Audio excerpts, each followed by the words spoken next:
It is not the critic who counts, not the one who points out how the strong man stumbled, or how the doer of deeds might have done them better.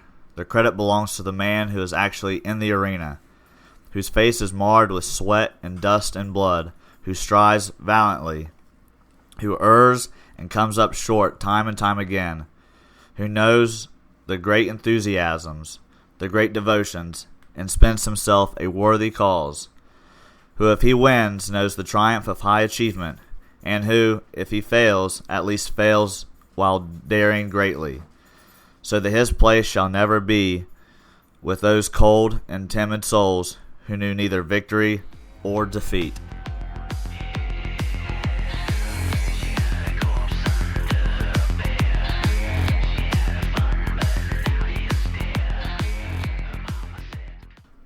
What's up? John Royster here with the Diamond Strength Podcast. You're yelling again. And my not so special guest, Abby Linchenko. Hi.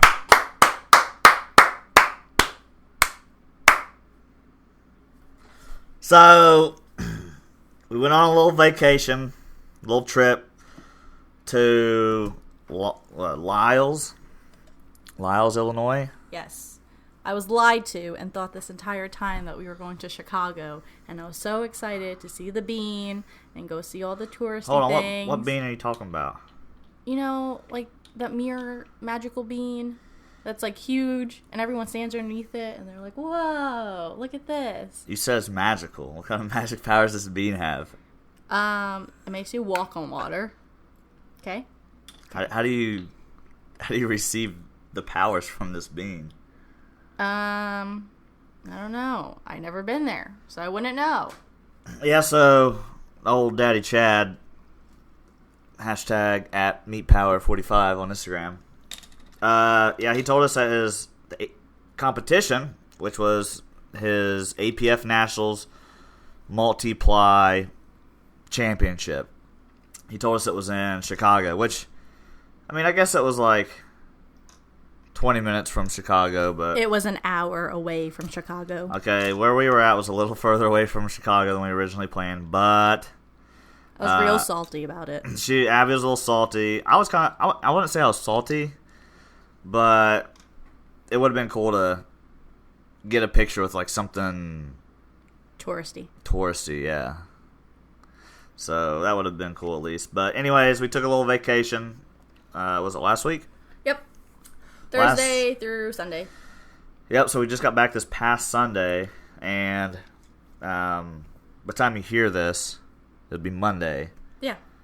So it'll already be a week. Yeah. So, we took a vacation. It was me, Abby, Dad, and our buddy Brent, and took a little road trip to Lisle, Illinois. What was our hotel called? What was the name of it? The Sheraton. The Sheraton, yeah. So the APF Nationals was actually in the Sheraton Hotel. The Sheraton Hotel on like the first floor. They had a ballroom. Was it a ballroom? Yeah, they're all like the ballrooms, conference room. Not conference, but like the ballrooms. For like balls and stuff? Yeah. Like dances. Okay. And like weddings. All right. And like big meetings. Just attack me, why don't you? And conferences. I am attacking you. Yeah, so it was in there. And, so, yeah, we got there, and on the way there, I'm pretty sure every single time we stopped, Brent got out to get ice cream. I mean, nothing's wrong with ice cream. But we stopped once, and it was actually really, really good ice cream. Where was it? It was like a country store, like some like mom and pop like.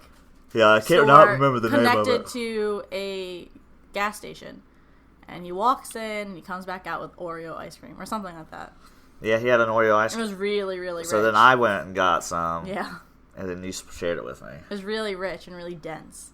Yeah, it was like dense. I want to say thick, but it was like clay. It was like eating clay. Like yeah, it wasn't like watery, like the ones that you get from like Walmart and like the pints. Yeah. Like it was kind of like, it was like churned very, very well. Yeah, somebody churned that ice cream up. Why are you looking at me like that? Booker, I'm just saying. So it was churned. The shit was churned, alright? So, we got ice cream pretty much every time we stopped. We had to stop like every hour or so. Well, the ride there wasn't even that bad, really. Yeah, because we had to. What do we have to do? What did we have to do? We had to stop every hour or so because your dad had to keep peeing. Oh yeah, because on the way there, he's still trying to shed some pounds, shed some weight before weigh-ins, because he weighs in at 220. So he was still trying to shed some weight. So he was still kind of going through that phase of peeing a lot, just trying to get out that extra water in him. And but the ride there wasn't really that bad because we left Ohio early, and then because we were like there helping him. Pretty much those two drove the whole time there. Yeah. So it was nice that we actually got to sit in the back of the car and just sleep the entire time. And then I read my new book, which I got about halfway through with it while we were there, but I ended up forgetting it in the car, and Dad has it now. But got the new book, Gary V's Crushing It. Gary V's Crushing It book. So about halfway through that. It's a very good book. I highly recommend it if you are a so-called entrepreneur like myself. Is it like a business? Like, is it like for fitness? Is it for anyone? So this book it's set up. So I'm only halfway through it, so I don't know what the last half is set up like. But in this book, it kind of has an intro of who Gary is and what he does, and then it goes on to explain people that have read and applied his first book called Crush It. Yeah. So there's Crush It, then there's Crushing It. So you need to get Crush It, too.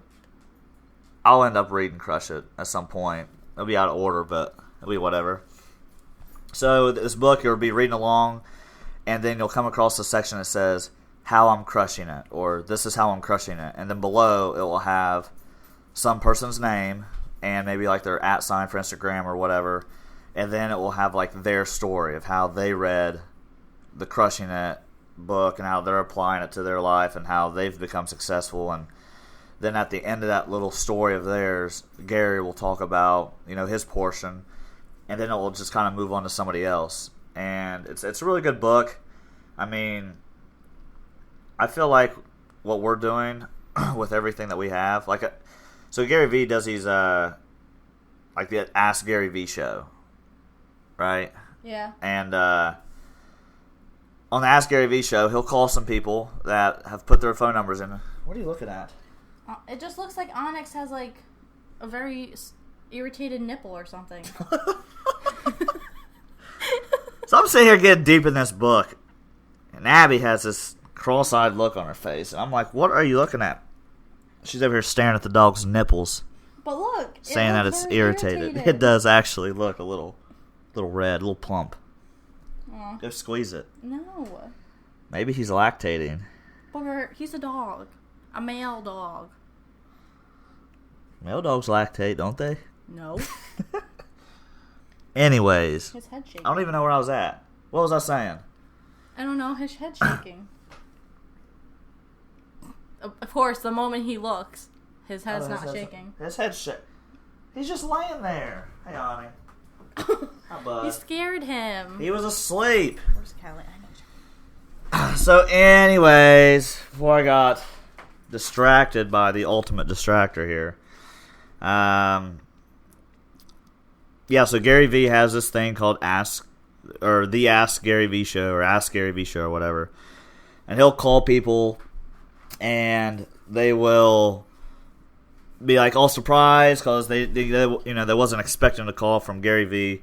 Gary Vaynerchuk is his real name, or full name, I guess, but they'll receive a phone call from him, and then they'll just kind of sit there and ask them questions. And most of the time all the time he gives great advice. But after listening to all the advice that he's been giving out and everything, I feel like if I called and I asked him our questions of what we got going on, what we're doing and stuff, that his response would just be patience. Because we're doing everything. We got a podcast, DSS_podcast on Twitter, Diamond_Strength_Systems on Instagram, Diamond Strength Systems on Facebook, John Royster on LinkedIn, John Royster on Facebook, or Jonathan Royster on Facebook. What's your Instagram? My personal one's John_Royster. What's my Instagram? At the Abby Lynn Chang. No, at the Abby Lynn. At the _Abby Lynn. At the _Abby Lynn is hers. And then we got a YouTube channel, which nobody watches shit that we post. Got like 30 views per freaking video if we're lucky, but one video has like 200. It's like the one where you sprained your ankle or something. Yeah, which was not even, I don't know, it was stupid, but it was a story time, like story. Yeah, we were in a car or something, but I want to end up turning that in. I want to end up calling it Diamond Strength YouTube channel or something like that, because you have to have on YouTube, you have to have so many views, like so many subscribers or whatever to change your name, and I don't want to create a new YouTube channel because of all the videos I already have posted on the old one. So go subscribe to the YouTube channel. The Royster X14 I think is the actual YouTube channel, but so go subscribe so I can freaking change the name of it.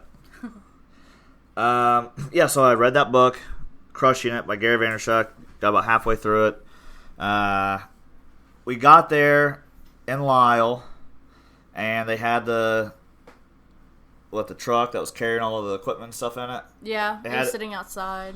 Yeah, they had it parked out front, sitting outside, so we got to see it. We walked in there, and right away, a bunch of West Side Barbell t-shirts. Yeah, it was pretty cool. Yeah, it was neat to see everybody.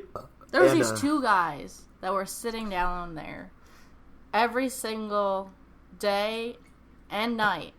Like, they were just sitting in the lobby, wearing West Side, wearing, like, powerlifting gear, but they were just... Powerlifting gear? We're, like, powerlifting, like, apparel. Oh, okay. I thought they were sitting there with their squat suit on. No. But they were just sitting there, or, like, I mean, they were talking to other people, but they were always there. Like, I feel like they were never in the room, which is fine, but I want to know who those guys were. Like, I feel like they were probably important. I don't know. They might have been important, but... yeah, it was pretty cool. We got there, got checked in. Dad's trying to drop weight, so we were in the room just trying to make sure that he was comfortable enough and that he had everything he needed. And then we had to make a old pit stop. We had to leave the hotel and go get some goodies for Dad. So Pedialyte, water, some bananas, just some stuff that he would need after weigh-ins and at the meet. So we Googled Kroger, or GMAP Kroger, something like that. No, we, like, mapped, like, a grocery store. Okay, we mapped a grocery store. And then, what popped up? H-Mart. What's H-Mart? Explain what old H-Mart is. Well, H-Mart, we walk into H-Mart, we walk outside of H-Mart, and Brent goes, what does that say? And there's some Asian characters. I don't know what kind of characters it was.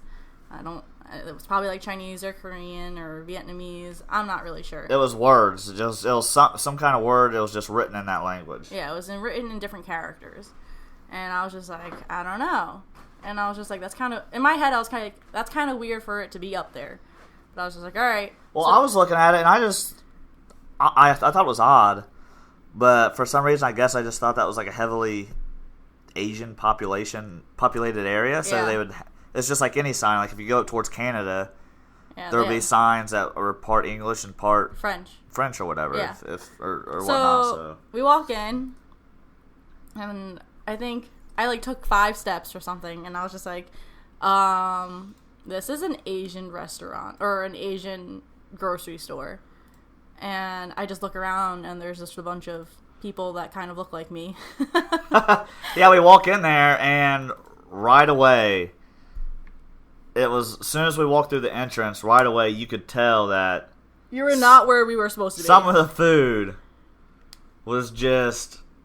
Not American. Not American, yeah. There were some times where I had to double take a few of the items that were sitting there. But, Go ahead. I kind of felt like I was at home, because that's like, what, my parents and my family we go to the Asian. What are you doing? I'm not doing nothing. It's still recording. Oh. Like, when I go, my family or my parents, we always go to, like, the Asian market or the Oriental market is what they call it. But, so I'm used to seeing those things. I mean, I don't know what everything is in there, but I could spot out a couple things that we normally get.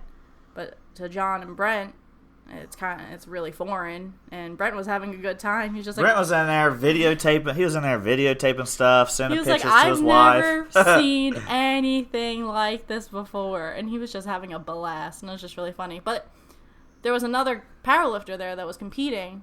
Luke Edwards, I think was his name. 220 or 198 guy. With his significant other. I don't know if it was his wife or his girlfriend, but his partner, I guess. And they were there, and I was just like, they probably thought the same thing though, because they don't like when you type it into Apple Maps, it doesn't say what it is. It just says H Mart grocery store, and it's a popular, like, it comes up, and I think it's like one of the top rated ones, but it wasn't what we were looking for. So then we went across the street and went to CVS and got the Pedialyte, the waters, and all the good stuff that we needed to get. And Luke was in there too. Yeah. We followed Luke for about 30 minutes, not purposely either. We just kept happening to go into the same places over and over again. Yeah. So then after that, we went to Chipotle, got some food, let your dad rest in the hotel. Yeah. And then we just went back and we hung out. We got in the pool. Yeah, we got in the pool. Which wasn't, I mean, the pool area itself was pretty nice at this hotel, but it would have been nicer if the sun was up. And it was heated. And the pool was heated. It was a little chilly. It was in the evening. Yeah. And it was just kind of. And like the jets, like I think there was some jets, but like not the jets weren't really going. So it was kind of like we were just swimming in still water, which is kind of weird. It's kind of like swimming in like a big bathtub. I like bathtubs. I know, but I just feel like it's gross. Like there's nothing moving in the water. Yeah, you're right. You know, like if you go to like a public pool, there's always like the water jets like really high. And I started getting cold, so I went to go find out if there was a hot tub close by. And whoever designed this indoor pool area did not think about what kind of tile they were going to put down next to this pool. So I'm telling you, as soon as you got out of this pool, it was tile. And it wasn't like grainy tile that like gripped your feet. It was freaking like a slip and slide. And I about busted my ass 2 or 3 times just trying to walk. I kind of wish you slipped so we could have said something. What? No, I kind of wish like one of us slipped and like kind of like scraped our knee or like ass or something or elbow, so we could went to the front desk and be like, there's no sign here, like it says no running. Obviously you're not gonna run, but if you're just walking and there's just puddles of water and there's no sign that says caution, floor is wet, then they can get in trouble for that, and we could probably got like some good shit. I would have sued the shit out of them. Yeah, sue them, and then also get like free food or free drinks at the bar, which the bar was very expensive. Yeah, the bar's expensive. It looked fancy, but it wasn't all that great. Yeah. But yeah, so then we went back up to the room. We crashed there for the night. Got up next. No, what did we do? No, was that the same night that we went to? We got there Thursday. Oh no. Crashed. No. And then Friday we went to the place and ate the wings. No, because Friday was the karaoke night and we didn't go because your dad could eat. Yeah. So after the pool, we actually walked there. Yeah, it was called like Mullins Bar and Grill or something like that. Yeah. And we get in there and it was dead. It was dead. I had a couple like 8% beers. I had a New York bomb. She had a New York bomb drink. I had 2. It was really, really good. It tastes like a Granny Smith. And then that lady on the other end of the bar, this chick and her friend walks into the bar. They sit down and she orders 3 shots and takes them to the head, back to back to back. And then she got a beer. She drank the beer. By the way, this girl did not take the shots very well. Oh, she was struggling. She went into this place to get fucked up. Yeah, but she was struggling. Like, her face just said it all. It was pure disgust. She looked like she just had one of them days where she's like, you know what? I'm just going to go to the bar and get hammered. I think we all had one of those days before. Yep. But, yeah, so that was kind of a sight to see. Yeah. Their food was good. What'd you get? I got, I think, barbecue pulled pork sandwiches on, like, the Hawaiian buns. And it had, like, little onion strips on it, like fried onion strips. And it was pretty good. And then you got the Heat 11 or something. Yeah, so next to the items on the menu, there was a number, but the number was... Like, it didn't have, like, $11 and .50 or something like that. Like, it was just It was like $1. It was whole numbers. Yeah. There were whole numbers there. And I thought that it was like the name of whatever it was that I was eating. So I was like, yeah, I want the Heat 11, which it was just $11, but they brought that thing out, and man, it lit me on fire. They had two... I mean, I can eat jalapenos, but these jalapenos were... Like whole... Like it was like a whole jalapeno, but cut in half. It looked like a pickle. And then they just placed it on there. It looked so, like those, pickle. like... Imagine, like, the dill pickle, like, slices, but cut long ways. Not, like, the rounds. Like, not the discs. Yeah. The slivers. Yeah, the slivers. So, that lit me on fire. And then, then we went back to the hotel. We crashed. Got up the next morning. Got Dad weighed in. And... ate all Well, day. before we left, we met Laura Phelps Sweat. Yeah, and that was her, pretty cool. And her boyfriend, Connor Stackhouse? Connor Stackhouse. I think that's his name. Connor Stack 10. Yeah, something like that. Connor Stackhouse. So it was cool to meet Laura. It was cool to meet Laura Phelps Sweat. We didn't really say much. Yeah, it was just kind of one of those things where you're walking out and... Yeah, because your dad was talking to them for a little bit. I don't know where we were at, but we were trying to look at the t-shirts. No. I was finishing getting ready. Yeah, so we were walking out. Stopped, chatted with them for just brief time. Then we went to eat and got some more ice cream, I think, at some point. Yeah, we ate a lot. Watched somebody propose on the sidewalk to it was in front of a woman. Store. I didn't really like This that. place was really wherever we were at, because we weren't near the hotel, but wherever we were at, it was like a really bougie area. Yeah, like it was like a village, and then like think of like an outlet, but like dispersed amongst like the... If you just think of like a heavily streets. populated street, like a main street, where the stores, like ice cream stores and popcorn stores. Yeah, but they also then had like a Mac store there, and then they had like clothing stores. It was just really populated. It was really bunched together. It was like together. an outside mall, but dispersed along the streets, basically. Yeah. So, watched him propose. Then we got some Cold Stone Creamery, because Brent never had Cold Stone Creamery, so I had to go show him what it was. I like the cheesecake with gummy bears. I don't know what I got. You got some like concoction of cookies. Something don't you want some, or something like that is what it's called. I don't know. But it was called. really good. I love Cold Stone. So we stuffed our faces all day. All day. Went back to the hotel. Didn't do much. Just rested. Went to bed early because we had to get up early the next day for the competition. Mm-hmm. Got to the competition, and honestly, I was nervous. Because of the distance, because I've traveled, I've never actually went and played a main part of like an assistant to a powerlifter. Yeah. Like I was always the one competing. I never really had to help a whole lot, but it's cool now because like we got like a little group going on. Yeah, like, so our own, like powerlifting group. Yeah, that so travel together. We all had the Diamond Strength Systems T-shirt on. We all had a shirt on, and met a lot of cool people. I got my picture taken with Laura Phelps Swag. I did too. Abby did too. And then you got a picture with Dave Hoff. Yep. Before he set his record. Yeah, right before he set his all-time world record of 3,014 pounds. I got a picture with Dave Hoff. Got a picture with Joe Ladnier, who's an old school guy back in the 80s. Go Google him. I think that's it with the pictures on that day. Yeah, we didn't really take that many pictures. We got a cool video together, though. Warming up.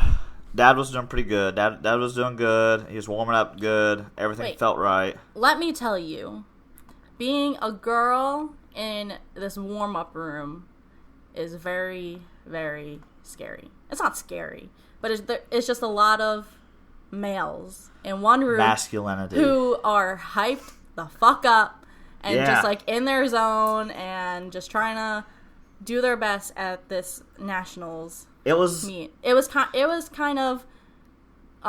was packed. It was eye opener. It was an eye opener for me because it was kind of just because like I've never been to a really big important meet like that. That was the biggest as far as the people competing in it. That was the biggest competition I've been to. Yeah, like because Westside. I mean, what Dave Hoff was there. Yeah.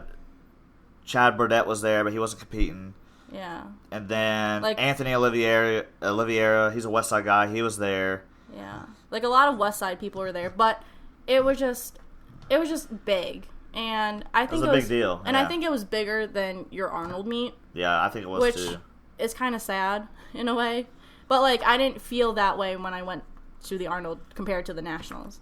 I think the Arnold definitely had a larger competition like stage, I guess, because they had the stage for the lifters, and then they had a huge section where everybody could like sit in the stands and watch. But the warm-up room was smaller, and I don't think there was as many lifters at the Arnold as there was the APF Nationals. But the APF Nationals, it was big. They had a very large warm-up room. I mean, there was 3 monoliths.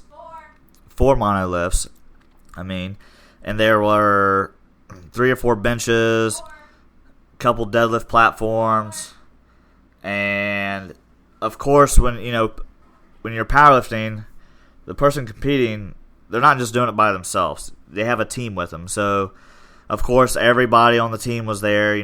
Their handlers, their influencers, or boyfriend, girlfriend, whatever. Everybody was there, so they definitely had plenty of room for everyone to go in there and warm up and be comfortable. It wasn't packed or nothing. Everybody kind of had their own space, which was really, really nice. And then in the competition area, they had 2 monoliths. So it was 2 platforms. They had 2 platforms. They had one side was for the raw lifters, and then the other side was for the multiply lifters, which or single ply, right? I think there's some single ply people on there too. Yeah, but I don't know if they were on the left or the right. Yeah, but I give props to these people or to the announcers because they had to announce both platform 1 and platform 2, and then the people that were running up or like on deck or going up. So they had to call 6 people out, right?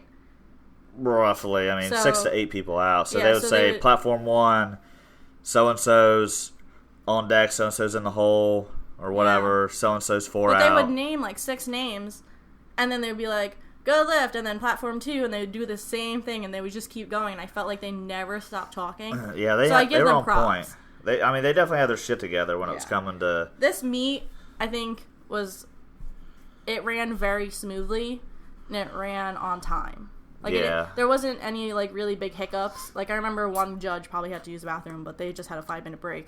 But, they ran on time. They never, when they said there was a 30-minute break between squats and bench, they mean 30 minutes. They were on time. One issue I did have, and it was just with the monolift, is they didn't have the safety chains or straps on the monolift. Oh, I didn't realize that. Yeah, so if you were on the monolift and you had to, dump the weight or, did the stinky leg and fell or whatever, if your spotters didn't get you, then that weight was going straight to the floor on top of you probably. So that was the only issue I had with the monolift. They didn't have the chains or straps down that I've seen. I could be mistaken, but neither in the warm-up room did they have it either. No, not in the warm-up room either. Luckily nothing happened. But yeah, there was no accidents that I've seen. All the spotters, good spotters. I don't remember anybody having an issue with somebody that was running the rack or... The one thing that did throw me off was that they used kilograms instead of pounds. Yeah, and I hope they're not I hope that's something I don't have to learn. Yeah. I mean, it would be good to learn it, but like, it just gets confusing because there'll be like 330 on the bar, and I'm like, I don't know what 330 is in my head, so then I have to look at the screen. Or it's like 700 whatever, pounds. But I can't can't convert it in my head fast enough. But that was just like one thing that I don't really like because we don't use kilograms, we use pounds. Right, and I think that's just an APF thing, maybe, I don't know, or a nationals thing because it's national. Well, no, I think just APF maybe. If it was like the world's, I would understand. Yeah, because but other people we're in freaking America. Yeah, I don't know. It's not like somebody flew from Japan to compete in the.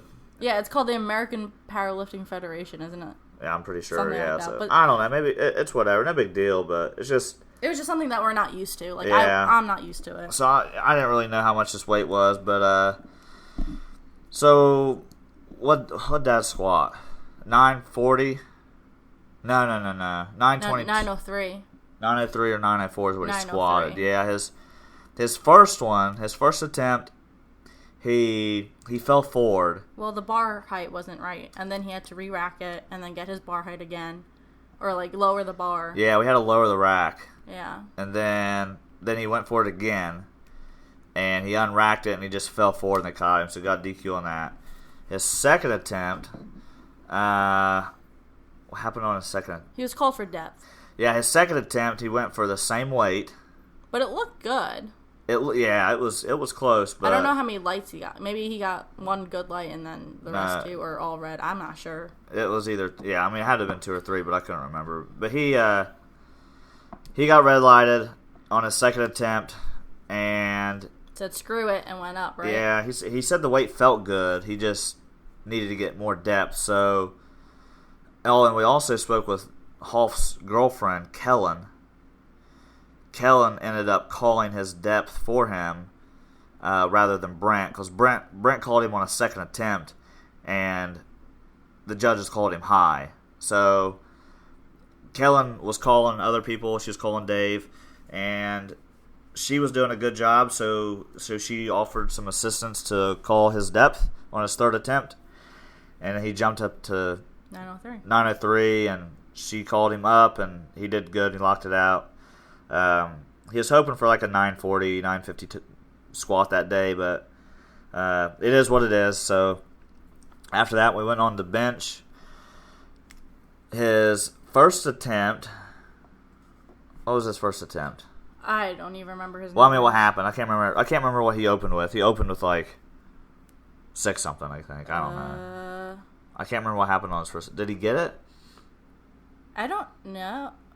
I think he got it, and then he didn't get his other one. I think he got his first attempt, missed his second attempt, and maybe got his third. And then got his third, because on his second attempt, he put his head up.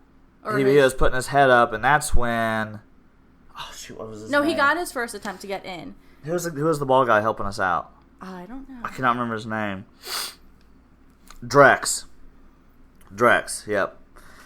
So Drex came back to help us. He was a West Side guy. He helped jack Dad's shirt up a little bit, tweaked it, and he wasn't really. Dad really wasn't used to the changes to the shirt that Drex made, I don't think. So he went out there for a second attempt, and his head was coming up, which was causing his chest to cave in, and he got the bar too low. It was more down on his belly. It was further away from him than he wanted, so when he went to press, he just didn't have. He wasn't in a good position. He didn't have the power to press from that position, which was funny because he touched his chest, and I don't know what the hell I was thinking.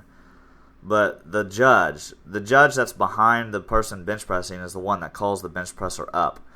And I'm standing there spotting Dad, and I see the bar touching his chest, and I was like, up, press. I was like, press. And he pressed, but luckily it was at the same time because I watched the film afterwards. It was the same time that the judge said it. So after that, I had to remind myself not to say anything on his third attempt, which we readjusted the shirt. I made sure that he kept his head back, kept his head down on the mat, and then belly up, and then he ended up grinding out that third third attempt, which was a 40-pound PR on his bench press at 640, I think. Yeah. Something like that, 644 or something. And then after that, went to deadlifts. And I think Dad did all of his before Dave went, right? Yep. Yeah, so Dad went he's up. in the first flight. Dave is in like the second or third. Yeah, so Dad went out and he got his first attempt on deadlift, which was good. Then he went to a second attempt, which he was strong enough to get it, but oh man, what happened? He got it up above his knees. I think he said his grip was going or I don't know something. Really I sure. don't know. I can't remember exactly what happened, He but just couldn't lock it out. He couldn't lock it out, which I think he was just that training cycle. He kind of went a little too hard, maybe. He kind of distanced himself from the deadlift and really focused on the squats, but he didn't get it the second attempt, and he did the same weight for his third attempt and tweaked his back.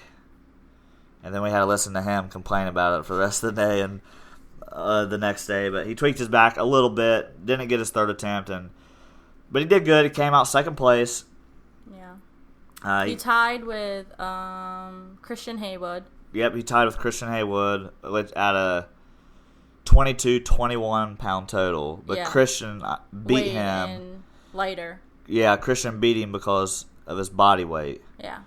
Which Christian was a good lifter. He did good. But the thing is I think Christian hit all of his attempts for the most part. Mm-hmm. And Dad either missed an attempt or if they both hit their all 9 attempts, Dad would have outlifted him. Yeah. But definitely. That's just the name of the sport. You know, you can be strong, you can have excellent lifts, but if you can't perform on the platform, if you can't, get that total, it doesn't count. It just doesn't matter. So after that, we packed up and headed home. And it was a good competition. It was cool to see everybody. It was cool to see Dave Hoff. Yeah, so Dave, when he was deadlifting, that whole room, like that whole building, because the first and second flights were over with. Yeah. Or the first flight, at least. Yeah. And so all the lifters, the people in the back that was helping the lifters, I mean, they just surrounded the platform, and it was so cool to just be surrounded by everybody. Everybody had their video cameras out, their phones, and videotaping all the lifters, Anthony, Dave. There's Luke Edwards. There's a lot of good lifters there. And so Dave hit his first attempt on deadlift, and it was good. And I actually got a video. I was right behind him. I was pretty much on the platform almost. Yeah. I snuck right in. I didn't know where you went. Yeah, I was determined to get a video. You also got a video of him squatting. Yeah, I got a video of him squatting, but it's not very good. We was far away. Yeah. But I got Dave's opener from behind on the platform on my phone on camera, and then on a second attempt was actually his second attempt set the all-time world record. So total. With his second attempt. So he still had a third attempt in him. So we had our phones out, and I'm sure if you all are listening to this podcast, you've probably seen his video circulate. It went on ESPN. It's on Lad Bible. It's on Lad Bible on Facebook. It's all over Instagram. Dave pulled his second attempt on deadlift. It was like 8-something. Yeah, I can't remember. I can't remember the exact number. It was about 800-something pound deadlift. And he got the white lights. And he set the all-time world record. He was pumped up. He was excited.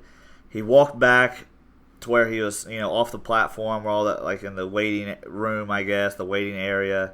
And Louis Simmons comes up to shake his hand. Give him a hug or something.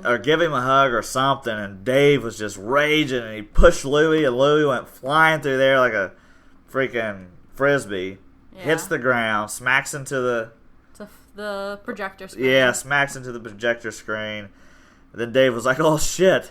Then he helps him up. They hugged it out. Yeah, it was pretty cool to be there, and we didn't see it, but it was really cool to get a picture with Dave. Yeah, I mean, I don't know if there's anybody else out there that's close to him on a total. I mean, there probably is. I'm sure there is, but I mean, he's the all-time world record holder, and I got a picture with him. Yeah. In my Diamond Strength shirt. Yeah. It was kind of cool, though, because, like, I don't really know who was back there with Dave, but I felt like he was just very calm, and, like, he wasn't really, like, going around, like, talking to people, and, like, he wasn't, like, showing off or anything. Like, everyone knows who he is already, and no one was really bothering him either, and they all respected what he does and respects his space, because he is competing.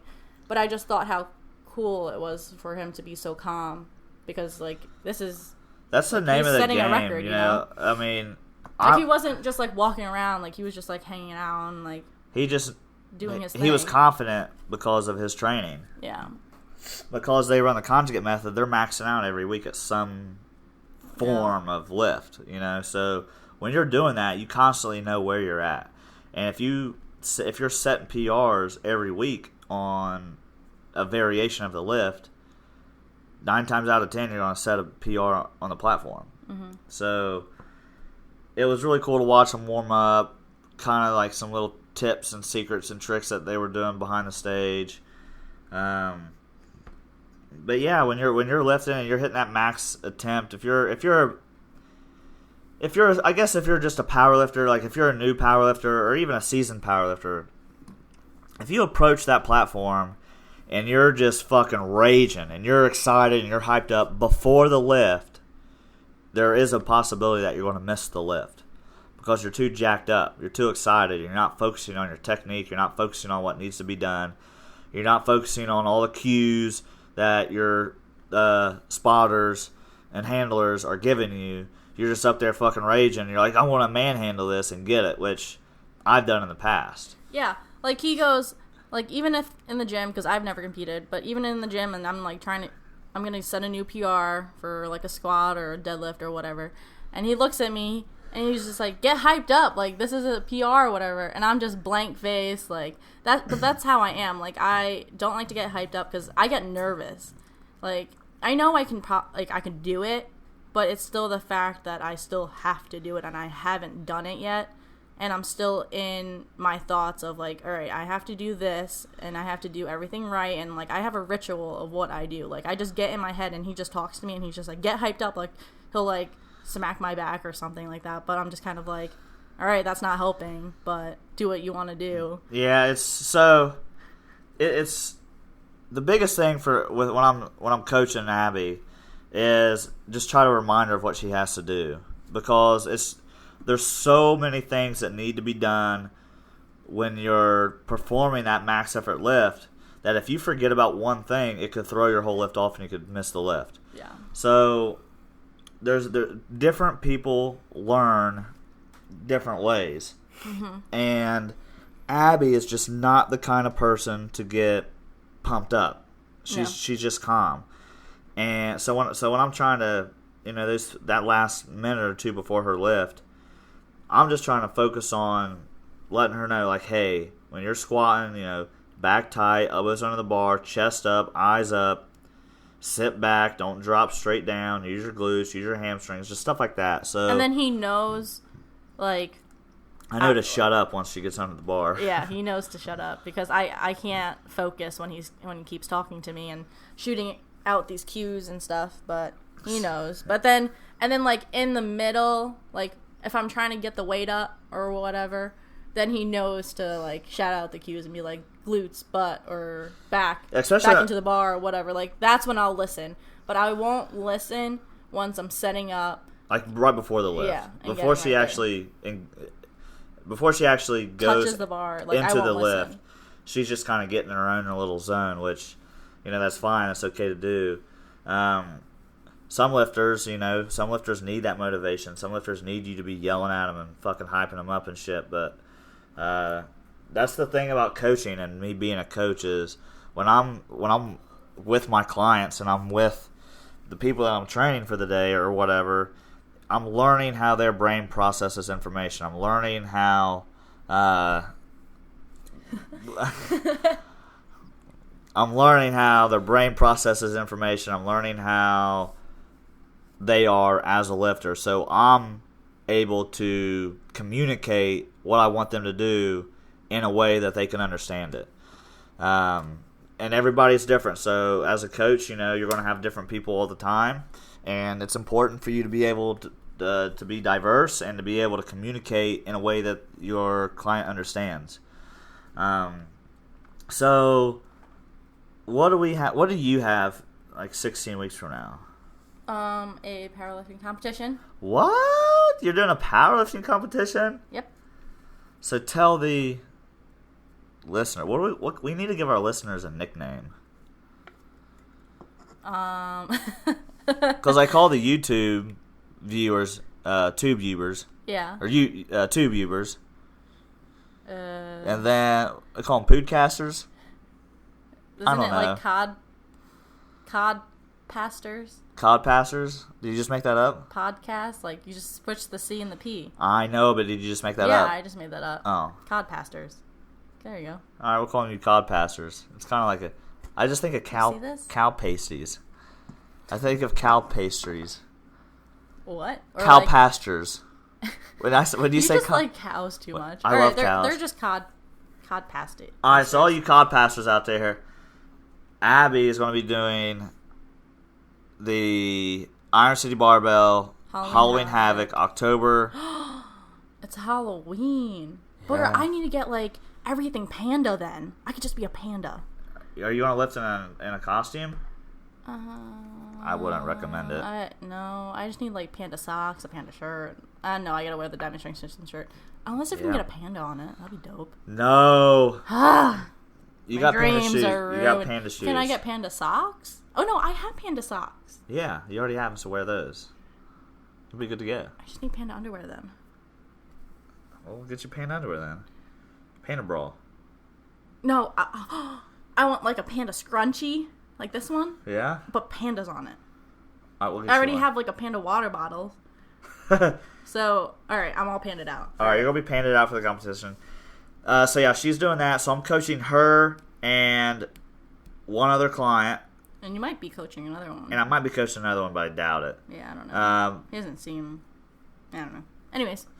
So I'm coaching another client, which for this powerlifting meet. So it's really cool to be able to do that, to coach for competitions specifically and to be there for them and not just...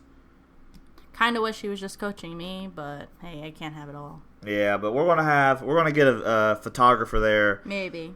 We will. Maybe. Somebody's gonna be there taking pictures. Okay. Whether we hire them or not. It's just a friend. Okay. Somebody's gonna be there taking pictures.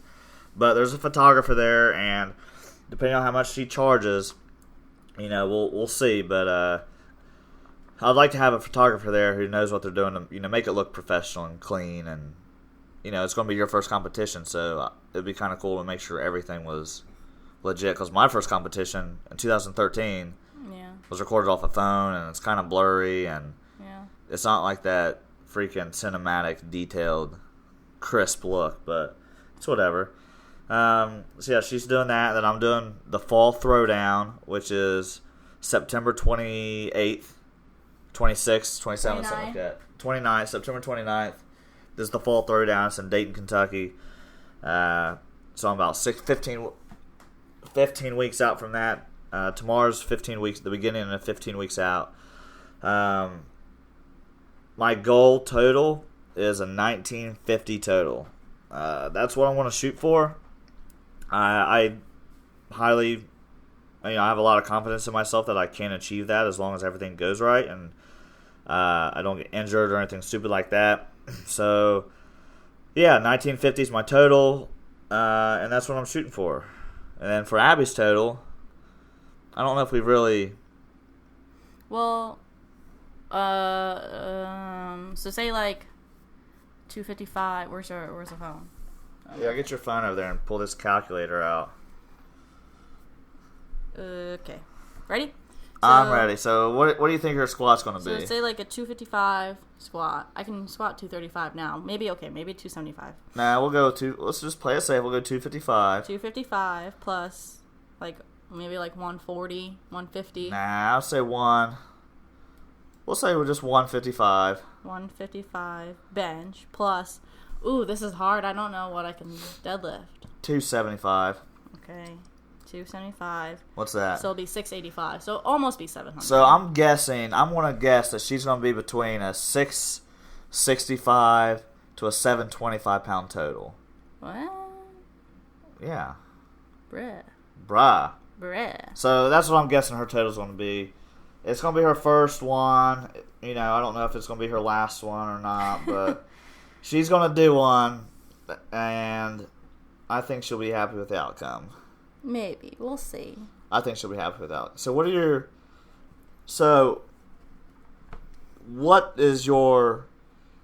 what's going through your head this far out? You got 16 weeks, or 15, roughly 16 weeks away from your competition. What are you thinking about? What am I thinking about? I'm just thinking about, I don't know. Like, I try not to think about things too much because I get really, really nervous. And, like, for the past couple nights, like, I haven't been able to sleep because this has actually, like, been running through my mind. And I'm just like, okay, competition day. Like, I wonder how much John needs to wrap my knees so I can squat, or, I don't know, like, something. And I was thinking, I was just like, how do they change the bar height of the squat rack because they don't have a monolift? Like, how long does that take? Like, are they gonna have flights? And things just run through my head, so I can't really think about it too much, and I just let it happen. I just go with the flow because that's just how I am. Like, with cheerleading, when I used to compete, like, I just went with it. I never really thought, like, okay, competition's in 2 weeks, because then I would freak myself out. I'd be like, okay, this can go wrong, or what if this happens, or what if I don't want to do this, or what if... I'd think about all the what ifs. So I can't do that with myself. And, like, I know it's coming, and I'm just like, okay, well, it's in October, so I have a lot of time to fix everything that I need to fix and dial down my routine and dial down everything. So I'm not really too worried. I'll start getting more worried and probably thinking about it more in, like, August, September. So yeah. Catch me back in October. Catch me outside. How about that? Catch me, like, in August or September and ask me again. Earlier when we were talking about the APF, you said that being there was really eye-opening. What did you mean by that? Just to see, like, everyone come together and, like, because it wasn't just, like, anyone. It wasn't, like, it wasn't like your regular, like, Joe Schmoes, like, first powerlifting meet. Like, these guys knew what they were doing. Like, these guys have probably been lifting for a while, especially in gear. You know what I mean? Because, like, lifting in gear does take a lot of technique and a lot of working in, because you got to get your groove in it. So any of you fuckers out there make fun of geared powerlifters, at least try it first. Yeah. Go out there and put a bench shirt on, put a squat suit on with briefs and knee wraps. Go out there and try it before you have an opinion about it. Because I was eating lunch with some guys from work, and this guy was like, do you wear those silly shirts, silly bench shirts? And I was like, they're not. I took offense to it. I was offended by it. I said, really? You didn't tell me this? I didn't? No. So I was sitting there and I was like, well, first, they're not silly shirts. Yeah. There's raw and there's multiply. And you can also have, well, I just said it that because he doesn't know what it is. So I was like, there's raw and there's multiply. There's two different categories you can be in. One is without the bench shirt, and the other category, the multiply category, you'll have the bench shirts and the knee wraps and the squat suits. And I was like, have you ever tried the bench shirts? And he's like, no. I was like, well, go out there and try a bench shirt on. Yeah. And then readjust your opinion. Yeah. That's what I told him. And I was kind of pissed off because it's kind of like me. I don't know. It's kind of like me talking about something I don't know anything about and trying to give advice on it. Like, it's easier because you have a bench shirt on. No, motherfucker, it ain't easier. Yeah, that was kind of like me when you were just like, oh, like, put my old squat suit on and see how you do. It was hard. Like, I even had the straps down and everything, but it was still kind of hard. Like, I couldn't get down all the way, but I put up 275. But it's just kind of like, all right, I still don't know the full potential of the gear, and I don't have the briefs or anything on, not even the straps up. So So it's like, how would I even know what to do? And then you told me to put your old bench shirt on, and I couldn't even get my arms down. Like, I didn't even have a bar. Like, I wasn't even holding a bar. My arms were just out in front of me. And I think you tried to tell me to do a push-up, and I couldn't go down. Yeah. So it was hard. Yeah, gear is not easy. It's not hard. It's a whole new skill set that you have to acquire to figure it out. I do admit that using the gear allows you to lift more weight, but it's not lifting the weight for you. Yeah. It helps tremendously, but if you don't know what you're doing, you're going to get hurt. And the amount, like when I'm raw lifting, I could do that. I mean, I do that all the time. Yeah. I lift all the time without my gear. But as soon as I start getting my gear on and starting to handle that heavy weight, my central nervous system is fucking shot. Yeah. Like, my body's shot. I'm mentally drained. I'm mentally exhausted. That's why you have to have those deload weeks implemented in there.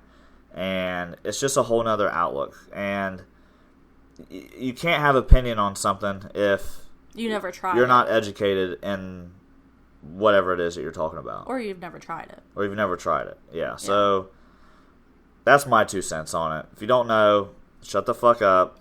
And that's that. Just let it be. We're experts, and we're experts in the multiply gear. And if you don't know it, if you never even put gear on, your opinion is irrelevant to us. Yeah. So that's that. Yeah. So the APF was eye opening. Do you think you'd ever compete in? Hold on. Do you think that this competition is going to be like a one and done type thing for you? I don't know. You'll have to. I'll have to see how it goes. Cause like, I don't know if it'll be like.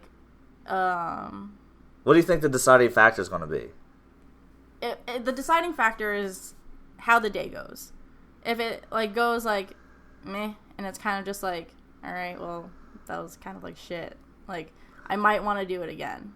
But I mean, like, okay, so say do you want to be a power lifter, or do you just like to train how we train? Because you're about to walk into your first competition. Yeah. The chances that you're going to go 9 for 9, I don't want to say are slim to none. Yeah. But it's your first time. But I'm not going into the meet being like, yeah, I'm going to get 9 for 9, because if I wanted to do that, then I'm not going to push myself. You know what I mean? Like, I would squat 225, 235, then 245. I think you'll go 6 for 9. Yeah, but like, I'm going to try, and like, he's probably going to go, like, I'm probably going to be like, all right, put this much weight on the bar, and then he's going to go tell that person to put more weight on the bar like he always does. No, I'm not going to fuck with your head like that. No, because I probably wouldn't know. I won't know. I will know. I want to tell them. I'm just going to watch your lift, and if you open with 135 on bench press, like I hope you do, you're going to go 135, 145, 155. Or you're going to go 95, 135, 145, something like that. So I'll be able to tell by looking at your lifts how much you should jump each attempt. Yeah. But we're going to have that planned out weeks in advance anyways. Yeah. We're going to have a rough idea of what your second attempts are. But I like the way that we train. Because 1, I don't like cardio. Yeah, fuck that. And 2, it kind of relates back to cheerleading, just because like in cheerleading we try new things, and it, like, when you hit a stunt, it's kind of like getting a new PR. Because it's something that you've never done before. So hitting a PR is equivalent to me doing something that I've never done before and accomplishing that. All right. So, and I'm just like that type of person that kind of wants to keep going to see how far I can go, because my cheerleading career ended. It's gone. It's done. Unless I coach or do clinics, like I've done a clinic today. But other than that, like, I don't really have anything to look forward to anymore. Yeah, that's why I started doing powerlifting. 1, because Dad done it, he got me into it, and I liked it, and I liked the outcome. I liked being strong, and I liked how I looked from the exercise and the training. But sports are done for me. Like, I don't play football anymore, don't play baseball, basketball, I don't run track anymore.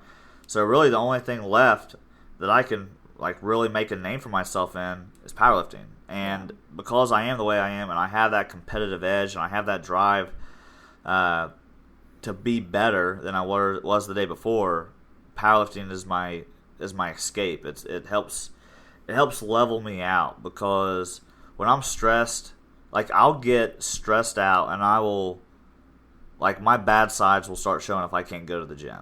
Yeah. Because I have so much stress from work, outside stressors. I mean, being an adult is not easy, and when you I don't want to say I'm a perfectionist, but I like to live. I like to do things right. I like to have a clean house. I like to have my front yard looking nice. I like to have a clean car. I like to have a clean motorcycle. Yeah. And but life that's does just get in the way. not. Yeah, that's just not going to get clean by looking at it. Like I got to get out there and do it. So when I have work, on top of going to the gym, on top of cleaning, on top of this and that, and training clients, and the podcasts, and the YouTube videos, and the editing, and taking care of the dog, and the laundry, the shit just adds up. So for me, powerlifting is a good escape away from all that, because when I'm at the gym, I got my headphones on. The only thing I'm thinking about is myself, the weight, and just like relaxing. It's just a mental escape, really, because working out is an additional stress. Like, it is stressful on the body. Yeah. But it's not mentally stressful on me. So it allows me to go and just kind of, like, be myself for a little bit and just get away from everything else and just do me. Yeah. Like, that's like, my thing with powerlifting, Yeah. But I think, like, the deciding factor for me, if I'm going to compete again, is how this meet goes. Because... I'm nervous to do this meet because we're personal trainers there, and now I'm kind of just like, fuck, like, I got to show them what I can do. You got to show them who the fuck you are. So it's kind of, like, nerve-wracking a little bit, but it's also, like, I don't like to be in front of people, like, public speaking-wise, and I've never competed just by myself, because I've always competed as a team. Yeah. Like, there's always, like, 13 or 19 other people with me on the mat, so all eyes weren't on me. So this is going to be something different. Like, I've never had to be the center of attention, and I don't like to be the center of attention because my brother likes to be the center of attention, and we just even each other out. But like, I feel like you're okay with public speaking, and then I kind of just chime in every so often. I'm okay with public speaking about things. I want to say things that I'm knowledgeable about. Yeah. I don't have a problem getting up in front of and talking to people about things. Yeah. Like, I'm fine with being the center of attention if I have to be. Like today, when I was at when I was doing this stunt clinic, I had 19 other athletes. They were younger, of course, but then I had like 4 or 5 other coaches with me. But I felt confident in what I was saying because I knew what I was doing and I knew how to explain everything. But it's just when I don't really know what to do, or like I get really nervous and I get really flustered. 19 pairs of eyes staring at you all day, like looking for instruction. They're waiting on you, like, hey, Miss Abby, what do I do next? Yeah, I get flustered very, very, very easily. Good example was today in the car. Oh man, so we're at the mall. We went to the mall today. The reason why we went to Huntington Mall. The reason why we went there is because I had to pick up my Apple Watch. So I fucking broke my Apple Watch about a week or two ago, and about a week ago, and so I broke it, took it there. Luckily, I paid for the Apple Care. When I bought it. So how much was the Apple Care? Do you remember? It was probably like another 50 or 100 maybe. So if the Apple Care was 50, I paid how much today? $83. Yeah. So those two together would have bought me a brand new watch. But because I paid that money to begin with, I'm locked in with Apple Care and only had to pay the $83 today to get a brand new watch back. Yeah. So if it happens again, I still just pay the $83. It's not like I have to pay the additional $150 total or whatever. So it doesn't seem so bad. So we get up there and we ate after I got this watch, and we ate at Longhorn Steakhouse. No, it wasn't. It was like a Logan's. Logan's, that's what it was. It was a Logan's Steakhouse. I wasn't very impressed, but that's the food wasn't. Texas Roadhouse is better. Yeah, I think so. Yeah. The waiter kind of forgot a few things that we asked for. Our drinks took forever to get there. The portion sizes was small. I mean, it wasn't a bad restaurant. Yeah. But I was expecting a Texas Roadhouse like experience from a Logan's Steakhouse, and it just didn't happen. Yeah. We should have just went to Texas Roadhouse. I got a 22-ounce porterhouse T-bone. That was huge. I mean, I got all kinds of stuff. We got dessert, and I was stuffed. I mean, I felt like I was walking around pregnant with this baby bump on the front of me. So we did our shopping and stuff, and I was tired. I drove there, which is about 45 minutes, hour drive. Yeah. So I was like, babe, can you drive back? I'm freaking exhausted. And mind you, we have the truck. Yeah, we're driving my truck, and she's never drove a truck before. Mm-hmm. And the biggest thing that I've driven is like a soccer mom van. Like just like a minivan? Yeah. Yeah, so we're pulling out of the parking lot. She's trying to she freaks out. She's trying to drive this thing, back it up, look at her phone for the GPS, and she kind of freaks out a little bit when we're heading down the road because we had to change over like 3 lanes to get into the lane we were supposed to be in. And I just didn't know how big this truck was because I've never driven it, and 2, there's a lot of blind spots on the truck. So I could look at the mirror, but it's also like I don't know how long this thing is in comparison to my little Honda CR-V. Yeah. You know what I mean? Like my little Honda CR-V, I could just swerve in and it has a blind spot little detector that'll tell me. It'll tell you who's there. It'll be like ding ding ding ding ding. But yeah, so I got freaking flustered and I got really anxious and I got really nervous because I was just like, I can't switch lanes this fast and I can't think this fast, and I got really scared. Honestly, I think that if you practice, if you do that stuff more often and you practice and work in a stressful environment more often, that you'll get over that. Maybe. The Army's helped me get over that. I get stressed, but very rarely do I lose my cool. It's been a long time since I've lost my cool and just flipped the fuck out on somebody. I mean, I didn't lose my cool. I was just nervous. I know. Yeah, you weren't that bad. Maybe I made it sound worse than what it was. It wasn't that bad, but yeah. So I passed out on the car ride home. It was a nice little nap on the way back. Got my Apple Watch. Had to do some updates to it and stuff.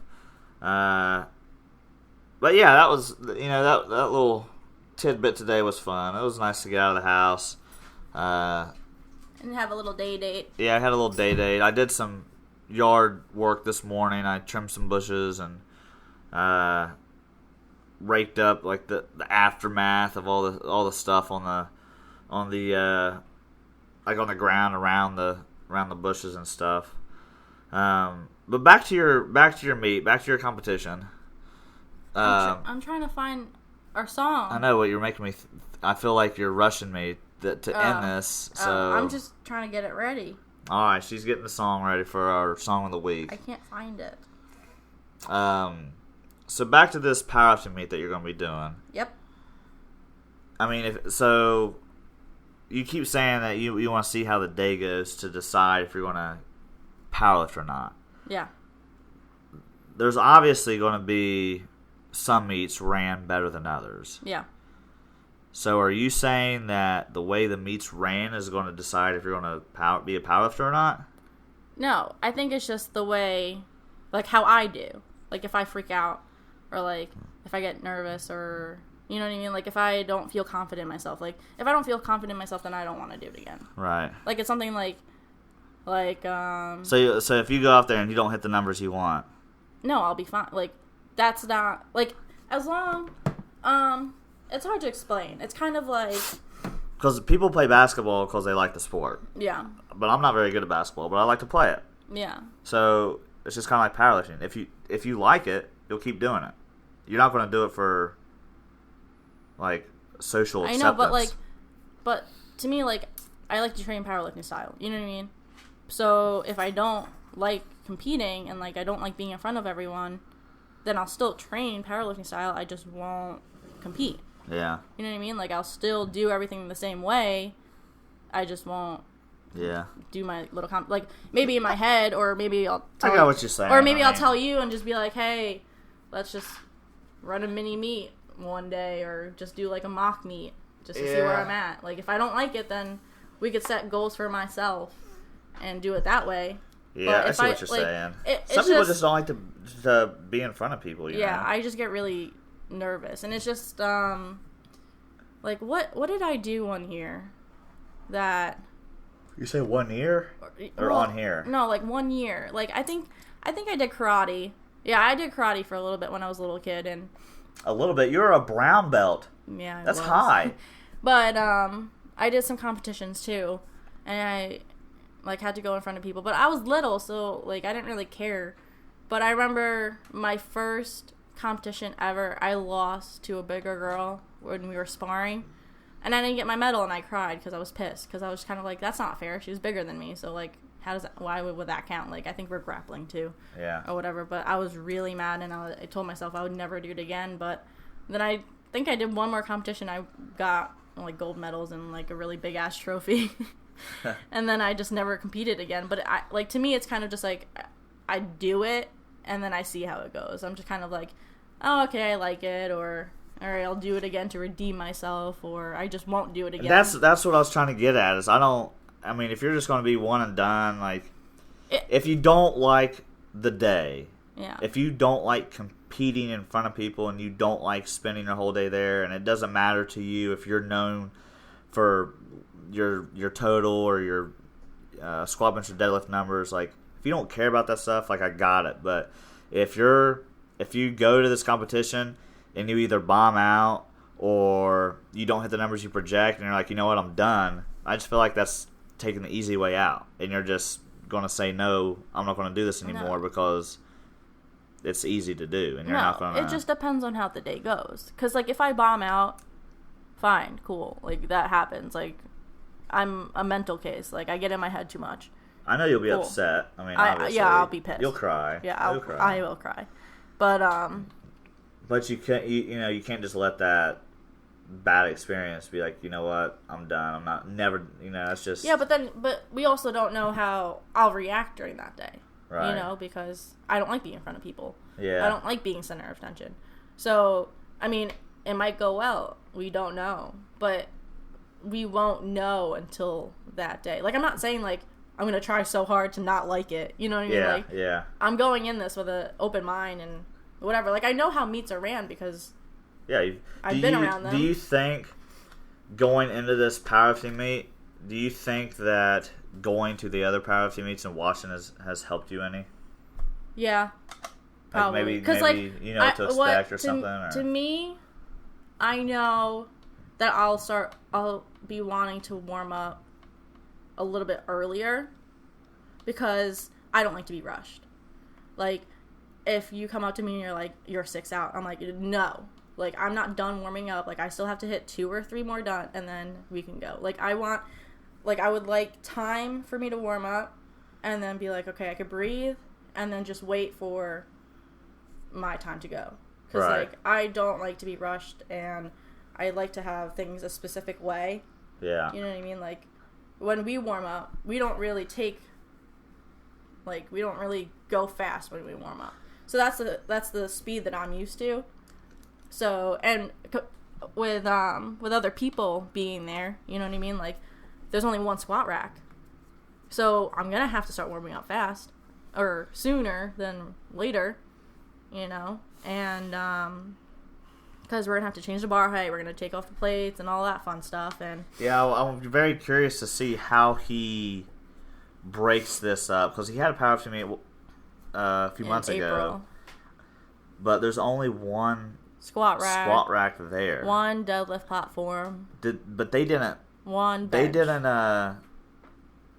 They didn't use that squat rack for the competition. They had the stands. They used the gray one. We used the blue one. Did they? Yes, they used the gray one. The big fucking thing? Yeah. They used that.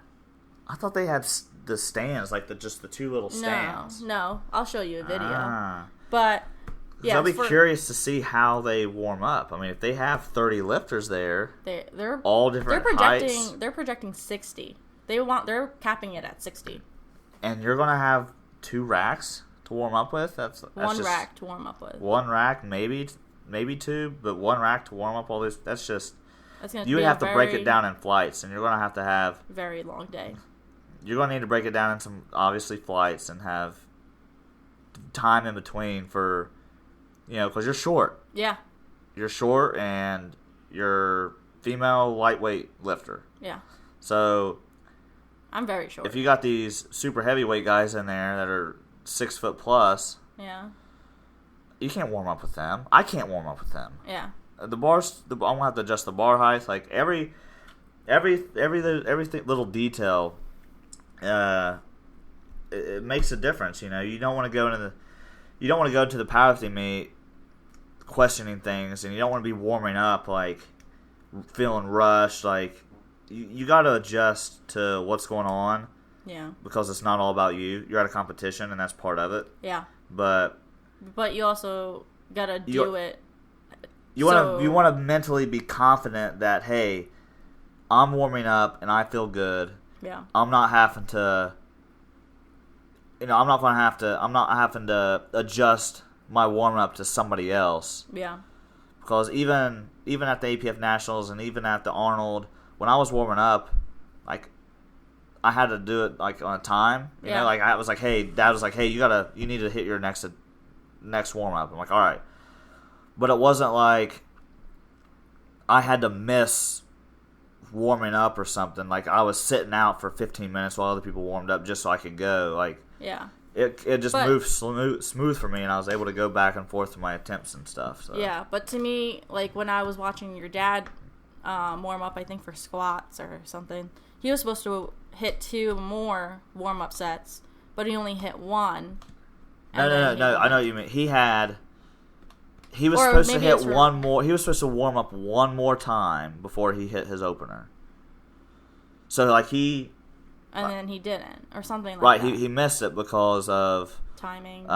Just time, and I don't know what the other reason was. I don't know. But that was like something that was just like, okay, like I don't want that happening to me because what happens is he jumped too much weight from his last warm up set to his first attempt on the platform, and I have experienced this myself, personally, and I don't think that he thought it affected him as much as it did. Yeah. But when you jump 50-plus pounds from your last warm-up to your first attempt, I don't want to say 50-plus, maybe 80-plus. Because you don't want to, if you're going to warm up with 560 on squats, you don't want to hit 500. Yeah. You know, because that's only 30 pounds on each side. That's a quarter. Yeah. Roughly. So quarter jumps aren't that bad. But I think he jumped like 80 plus pounds, maybe even like 100 pounds or so on his last warm up set to his first attempt. And when he unracked it, he fell forward. Yeah. I just don't. Every little detail from unracking the weight. If you have a sketchy beginning part of your lift, like if you don't unrack the weight properly, and you're shaky, and your balance is off, and you're in bad position, it's going to affect the rest of your lift. Yeah. And I think that because he made such a jump in weight, that he wasn't prepared for the bow in the bar, the shakiness of the weights. And then, like for me, like we only jump up like 15 pounds. Yeah, your on jump, each side. Like my jumps are really small, but also I'm not putting up a lot of weight. Like you know what I mean? Like I probably start off with like because you'll hit the bar a few times, and then I put a 25 then on. you'll put a 25 on, and you'll hit that for like 2 sets of whatever. Then I'll put a 10-5. Then I'll probably just jump to a 45. Yeah, I don't know. But and then hit that, and then a 45 and a 25, and you'll hit that, and then you'll hit a 225, and then after that you're good to go. So you're only talking maybe 4 or 5 sets. Maybe I don't know. Sometimes I jump. That's just smaller. Not a lot, you know. But for me, but sometimes I jump smaller though. But sometimes you'll make smaller jumps. Basically, just depends on how you feel. Yeah. But if you're listening to this and you're thinking about doing a powerlifting competition, I would highly recommend going to a couple of them. Going to a couple powerlifting competitions and just observe and just watch. And I would also recommend finding somebody or a friend or a buddy or somebody to help assist. So that way you kind of know what to expect, and you kind of get that behind the scenes look of how things are run, how things are operated, and how to manage your time so you're not blowing all your gas out too soon, and then you have this long waiting period before you lift. You're able to time things efficiently and be like, all right, hey, they're starting flight number 1 now, so when they get to their second attempts, I need to start warming up or whatever, Yeah. And that's one thing that I'm deficient on. I'm not very good at judging that. That's where the more experienced lifters come into play, like my dad and Brent, who could be there to help assist me, which I think it'll be easier for you because you're not hitting 10 freaking sets, Like me, if I warm up with 6 something, that's 6 plates or more, So but it also if I'm jumping quarters. But it also will just depend on how that day is set up and how many racks they have to warm up with and stuff, and who will be warming up with me and all that fun stuff. Because, say someone is warming up the bar, I'll hit it, and then they put a 25 on, I'll hit that, and then if they put, 2 plates on, obviously I'm not going to hit it. Right. You got to back it down a little bit. Yeah, if they start jumping plates, we'll that's where me as your coach is going to butt my head in there and make sure that they're not screwing you. Yeah. Because I'm there for you, and I'm going to protect my clients. I want to protect the people that I'm coaching and that I'm there for. So, if you're looking for a coach and you're listening to this podcast, go to www.diamondstrengthsystems.com or email me at diamondstrengthsystems@gmail.com. I think we need to shorten our website name, though. I know. Just to DSS.com. We'll try. We'll see. D3. I was going to say D3 for DSSS, but it's 2 S's, so DS squared? DS squared? DX2, or D2, DS, it could just be DSS.com. Yeah, we'll try. We'll see. I would definitely like to adjust the website, though, and... Yeah, we'll figure it out. That's another day. Yeah, just try to make things a little bit, I don't say more professional, but more appealing, easier to use, because I'll tell you one thing, I do not want to type in diamondstrengthsystems.com on my phone. We'll shorten it down to DSS.com or something later on. But we'll figure it out. So that was a nice little podcast. I want to just thank everybody for listening. Thanks for supporting the podcast and supporting Diamond Strength Systems and supporting me as a powerlifting coach, because I just told somebody this. I think I just told somebody this maybe a few days ago. My goal is I want to be recognized as one of the best powerlifting coaches in the nation or in the world at some point. So that's what I want to do. I want to be top 20, preferably top 10 lifter in the 181 weight class, and maybe I might move my way up to the 198 weight class at some point. But I want to try to stay in the 220 weight class for as long as I can. And I want to be known, and I want to be a legend in powerlifting as a lifter and as a coach. So I'm going to put time and effort into myself and into my clients and into my training schedules and my programs and routines. And one thing I am going to do different this training cycle is, I don't want to say totally different, maybe 30% different, is I want to put some of my programming into Dad's hands. But the only thing that's really changing about your programming is your main lifts. I might do your max how effort often days. Am I getting in my shirt? How often am I hitting a max effort attempt? But your accessories don't change. The amount of exercises that you do probably won't change. It's just the amount of weight that will be on the bar, or what exercise you should be doing that day. Should you be doing board presses? Should you be doing floor presses? Should you be should you be doing rack pulls instead of box whatever. Block pulls. Yeah. It's just those minor things that I agree. You need to tweak. That's why I said about 30%. I don't think it's going to... Basically just the main lifts and stuff. It's just the max effort days. It's not the the speed days. Yeah, so my program... I've done all my own programming for the past couple years, and it's been working for me, but even if I do another program similar to what I'm doing now, I'm still going to get set PRs because I haven't reached my full potential yet. I'm still growing. I'm still getting stronger. I'm still doing stuff. So, but I want to kind of put this in Dad's hands with my programming a little bit. And then see if it works. And see if it works, because if you don't like it, he has failed as many times as he has been successful. He's been in the game. He has learned from tons of people. He's learned from multiple people. He's learned from himself, and he is an expert in this. So I'm going to kind of put my ego to the side and listen to those that's been in the game a little bit longer than myself and try to learn.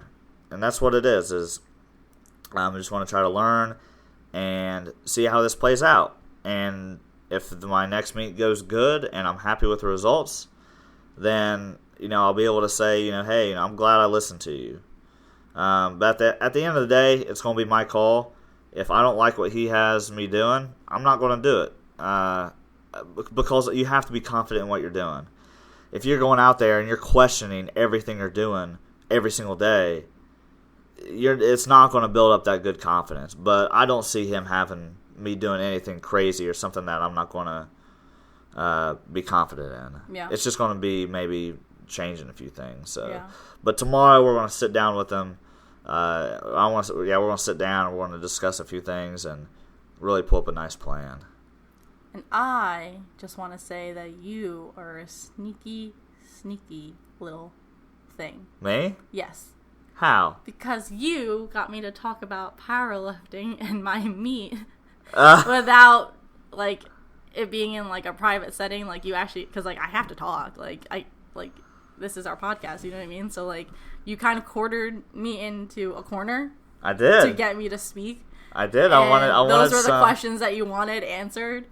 But, if you just asked me that on, a random basis, then Not in front of a microphone? Yeah, then I would have just been I don't know, whatever. I wouldn't go much in depth with it. I wanted to hear what you had to say, I know, but you're just sneaky. I'm a sneaky summoner. You're a sneaky slithery snake, a little snake. Little slithery snake. But thank you all for listening to this podcast. I do truly appreciate it. I am entrepreneuring the shit out of my life right now. I'm trying to do everything. I'm trying to balance life, a career, and my business, our business. But if anybody out there wants to play a role in and being a team member of Diamond Strength Systems, reach out to us. We have our eyes and ears open. We're not necessarily looking for other coaches, but if you have photography skills, or if you're good at typing and writing and blogging things out, that would be cool. If we could find some people to help us out a little bit, basically grow with us, that would be cool. That would be pretty dope. Maybe. We'll see. Yeah, it's not guaranteed, but shit, I can't do everything on my own, I know, but if we had somebody who could we could obviously sit here and record the podcast, but if we had somebody to edit this thing to music and make our voices sound super crisp. I know, but I know it's a lot. No, it's not a lot. It's just past experiences. I just don't want to deal with it. That's why I said we're not looking for another coach. Well, no, I know that, but still, it could happen again with anything that we do. It could. It could. So it just left a bad taste in my mouth. So I'm kind of. We were trying to grow our team as a group of online trainers, and then we had a trainer leave Diamond Strength Systems to kind of go do his own thing because he was a bodybuilder and we're powerlifters, and he thought that Diamond Strength Systems was more powerlifting than bodybuilding. Which it was. Social media. Because he wasn't posting content that he wanted to. He wanted us to kind of portray a bodybuilding image. But we don't do that. So we gave him the username and password to our accounts to post everything. So he had a platform to post, or he never his own stuff, and he just sent us anything. Yeah, he just never done that, and so we couldn't put the two and two together like we wanted to. But long story short, he bounced out, and now he's trying to do his own thing, similar to what we're doing now, which is it's not anything different than any other. If you think about it, we're probably doing the same exact thing that some other group of people has done in the past, Yeah, but it's just a thing that, because this coach, he was so wanting to help us and help us grow, and he wanted to grow with us, but then he went and did his own thing. So it's kind of Slap in the face? Yeah, so it's kind of like we did all this and we showed you how to do everything, which is fine, but I don't know. I just didn't like how that happened. And yeah, so back to me asking for help just a second ago. I mean, it'd be cool to add to the team. You know, it'd be cool to have people that we trust, and it would be cool to grow with some people and build a family, like a Diamond Strength Systems family. Yeah. But it's business is business, and it's mine and Abby's business, and we're not looking for people to run the business. We're looking for people to play on the team. Yeah. And that's it. So thanks to all for listening.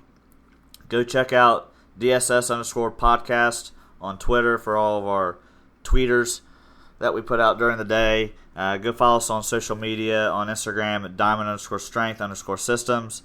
Check us out on Facebook, Diamond Strength Systems. Check us out on YouTube, the Royster X14, which these videos aren't really powerlifting. Those are more like kind of vlogish videos. But yeah, go check us out, follow us, subscribe. And if you don't do anything at all, at least share it. If that's like, if you can just do one thing, at least share our videos, share our content that we're putting out. That way, I want to reach people, and I want to help people become better powerlifters and better lifters in general. And me trying to grow myself as a coach and be a nationally, I don't want to say nationally ranked, but like, I want people to know me around the world as a great powerlifting coach. And to do that, I got to reach out. And I got to get some help from you all by the likes and shares and comments and interacting and stuff. So go out, go do all that fun stuff. Stay true to yourself. Fucking crush it. Go read a book. What is that saying? It's like crush tomorrow in the dick or something. Kick tomorrow in the dick or something like that. We ain't crushing no dicks around here, okay? We ain't doing none of that. Okay. No, it's kick tomorrow in the dick. There you go. But I thought it was crush. No, we ain't crushing dicks. You're just kicking them. But thank you all for listening. It really does mean a lot. Go out there and share this post. And we now have our favorite song of the week. Not of the week. It's like our favorite song ever since we've been together. All right, so check out the song. Thanks for listening. We'll let y'all listen to this for a little bit. Peace. Okay, bye. Baby,